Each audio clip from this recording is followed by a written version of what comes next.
Yoho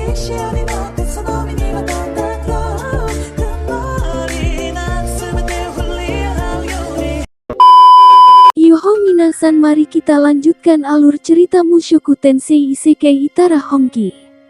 Setelah Rudeus diserang oleh ayahnya sendiri dan tersadar dalam pedati Gisline, Rudeus masih belum mengerti awalnya kenapa ini bisa terjadi.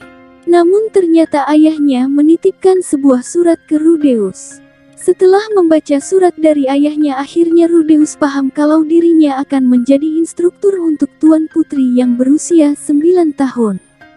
Kira-kira Rudeus akan mendapat yang enak-enak enggak ya? Ya udah, enggak usah berlama-lama, ini dia alur cerita Mushoku Tensei Isekai Itara Honki. Setelah sampai ke istana, Rudeus bertemu dengan Philip Boreas Greirat. Beliau merupakan wali kota di sini dan juga sepupu dari Paul. Rudeus mengerti ayahnya menggunakan koneksi orang dalam untuk pekerjaan ini. Kemudian Philip mengajak Rudeus untuk menemui putrinya yang akan diajari olehnya.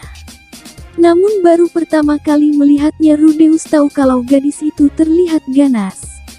Kesan pertama Rudeus dan Tuan Putri sangat buruk. Akhirnya Rudeus malah dihajar. Untungnya Rudeus bisa kabur dengan mudah. Tapi Rudeus tak mau menyerah begitu saja. Rudeus menyiapkan sebuah siasat untuk bisa menjadi instruktur untuk Tuan Putri. Keesokan harinya saat tersadar, Rudeus berada di sebuah tempat yang agak kotor. Ternyata di sana juga ada Tuan Putri. Rupanya Rudeus dan Tuan Putri diculik oleh seseorang. Rudeus awalnya mengira kalau ini adalah siasat yang dia buat. Namun entah mengapa ini ternyata sungguhan. Tuan Putri jadi terluka akibat tindakannya yang sembrono. Rudeus yang tak tega mencoba menyembuhkannya. Tapi Rudeus tak menyembuhkannya secara keseluruhan karena takut Tuan Putri akan teriak-teriak lagi. Setelah menimbang secara matang, Rudeus memutuskan untuk kabur dari tempat ini. Rudeus memanfaatkan keadaan ini dengan sangat baik. Setelah kabur, Rudeus menyembuhkan Tuan Putri secara menyeluruh. Tapi Tuan Putri tetap teriak-teriak seperti sebelumnya. Namun akhirnya Tuan Putri luluh juga dengan bujukan Rudeus. Kemudian Rudeus dan Tuan Putri berhasil sampai ke kota Roa dengan selamat. Namun ternyata penculiknya masih belum menyerah. Rudeus berusaha melawan dua penculik itu dengan sihirnya. Dan rupanya pelayan yang menyambut Rudeus sebelumnya ikut berkomplot dengan para penculik itu. Rudeus sempat diajak untuk bekerja sama oleh pelayan itu. Namun Rudeus menolak hal itu dengan sebuah alasan yang lucu. Sambil menembakkan kembang api ke langit, Rudeus melawan dua orang yang sedang menyandera Tuan Putri. Meski bisa menyelamatkan Tuan Putri, tapi Rudeus terdesak karena dilempar pedang. Untungnya Gisline datang dengan cepat. Lalu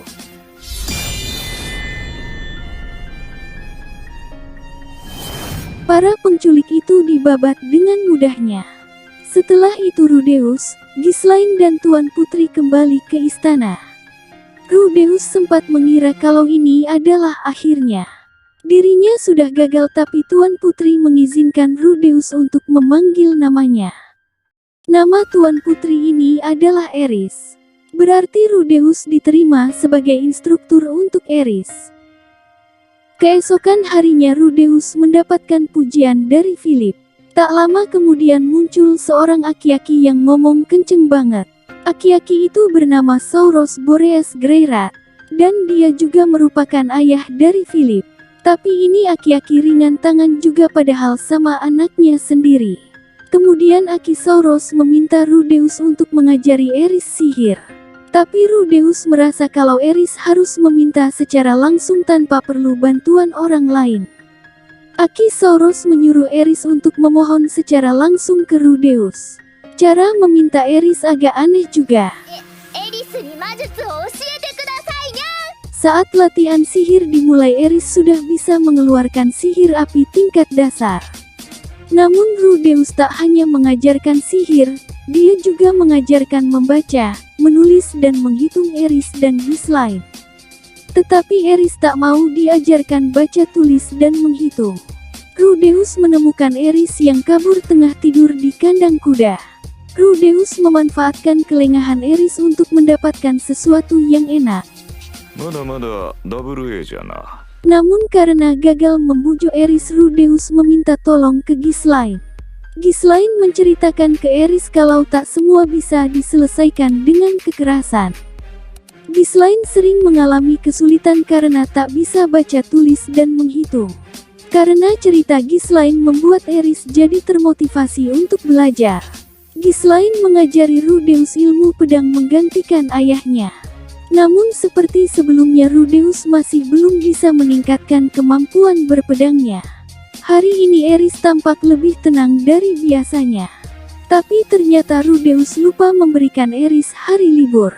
Di hari libur Rudeus dan Eris berjalan-jalan di kota Roa. Rupanya di kota sedang ada perayaan besar. Rudeus mencatat harga barang-barang yang ada di pasar. Saat jalan pulang, Rudeus terkejut melihat istana terbang di langit. Ghislaine memberitahu kalau itu adalah benteng terbang Raja Naga Perugius. Perugius adalah salah satu dari 3 pahlawan yang mengalahkan Dewa Iblis Laples. Laples sendiri adalah orang yang sangat jahat dan mau menghancurkan umat manusia. Setelah sehari libur, Eris jadi belajar makin giat. Saat musim memasuki musim dingin, Eris memperlihatkan kemajuan dalam ilmu pedangnya. Perlahan-lahan sikap Eris jadi melunak terhadap Rudeus. Tapi ibunya Eris masih bersikap acuh ke Rudeus. Saat sedang istirahat, Rudeus menerima seorang tamu. Beliau bernama Etna Leylon. Etna meminta waktu belajar Eris untuk mengajarinya berdansa. Karena sebentar lagi Eris akan berumur 10 tahun.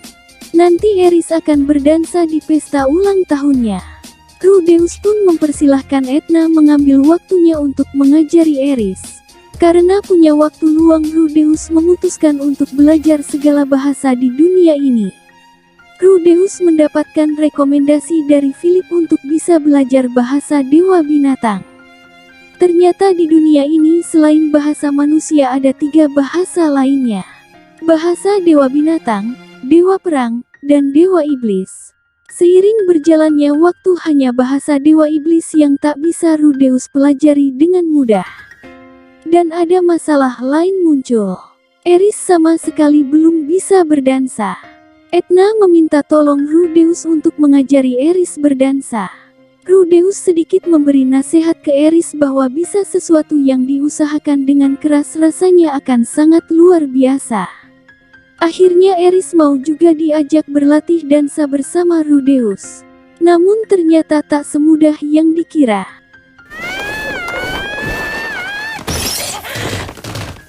Sambil belajar bahasa lain, Rudeus mengajarkan Eris berdansa juga. Tak lama kemudian Roxy mengirimkan Rudeus surat balasan.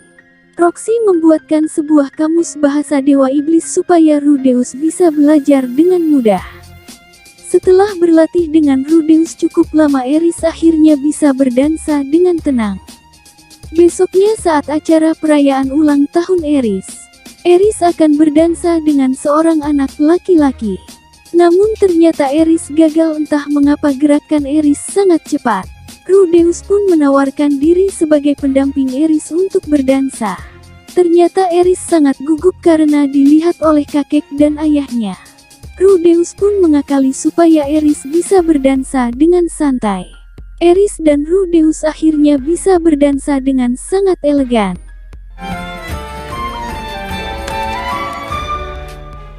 Para tamu yang datang memberi tepuk tangan yang meriah. Tapi karena Rudeus terlalu mencolok, jadi banyak anak gadis yang mendekatinya. Philip pun mengizinkannya enak-enak asal main aman. Karena sekarang hari ulang tahun Eris, Rudeus memberikan hadiah tongkat sihir. Dan Ghislaine memberikan cincin ke Eris. Keesokan harinya Rudeus pergi ke sebuah menara istana. Saat menaiki anak tangga ke atas, Rudeus mendengar suara orang sedang bercocok tanam. Rupanya yang habis bercocok tanam adalah Akisauros dan pelayannya. Rudeus meminta maaf jika kedatangannya mengganggu. Sauros memberitahu ke Rudeus tentang sesuatu yang ada di langit. Entah itu berbahaya atau benda biasa. Sudah 2 tahun berlalu, kini Eris sudah mencapai gaya dewa pedang tingkat tinggi. Benda di langit yang dulu dibilang oleh Akisauros semakin bertambah besar. Entah mengapa para pelayan istana jadi sangat sibuk hari ini. Rudeus mendapatkan bocoran kalau Eris dan yang lainnya mau merayakan ulang tahunnya yang ke-10. Keluarga Boreas tak terlalu terbuka ke Rudeus. Rudeus baru mengetahui nama lengkap dari Paul adalah Paul Notos Greyrat. Keluarga Notos adalah salah satu dari 4 keluarga utama Greyrat. Dan kepala keluarga Notos saat ini adalah adiknya Paul. Karena Rudeus adalah anak dari Paul, jadi keluarga Boreas tak bisa mengadakan pesta besar seperti Eris dulu. Jadi pesta perayaan ulang tahun Rudeus yang ke-10 akan dilakukan secara pribadi. Tiba saat perayaan ulang tahun Rudeus dimulai. Rudeus akting menangis di depan para tamu. Tapi malah membuat Akisauros agak terbawa emosi. Lalu ibunya Eris juga terbawa emosi. Kemudian Eris memberi Rudeus sebuah hadiah tongkat sihir terbaik dari kerajaan Asura. Nama tongkat Rudeus adalah Aqua Hartia. Lalu pesta dimulai dengan sangat meriah.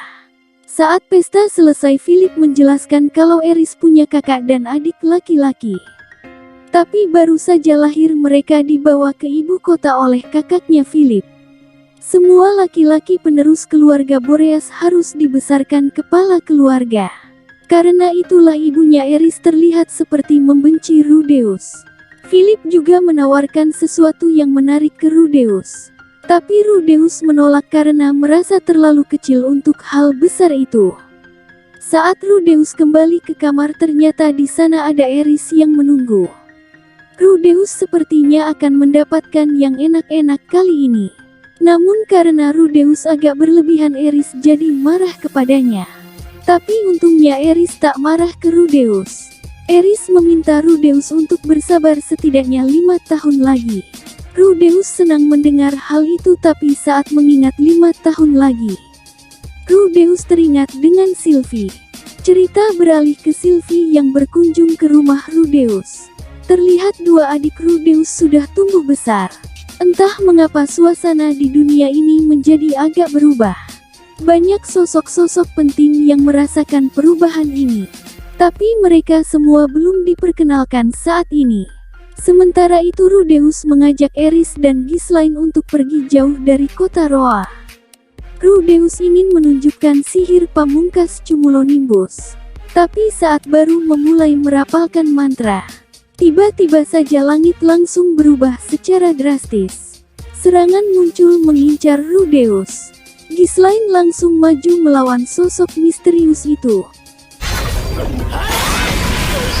Sosok misterius itu memperkenalkan dirinya bernama Almanfi. Dia diperintah oleh Perugius untuk membunuh sumber gangguan ini. Almanfi mencurigai kalau Rudeus penyebab gangguan ini.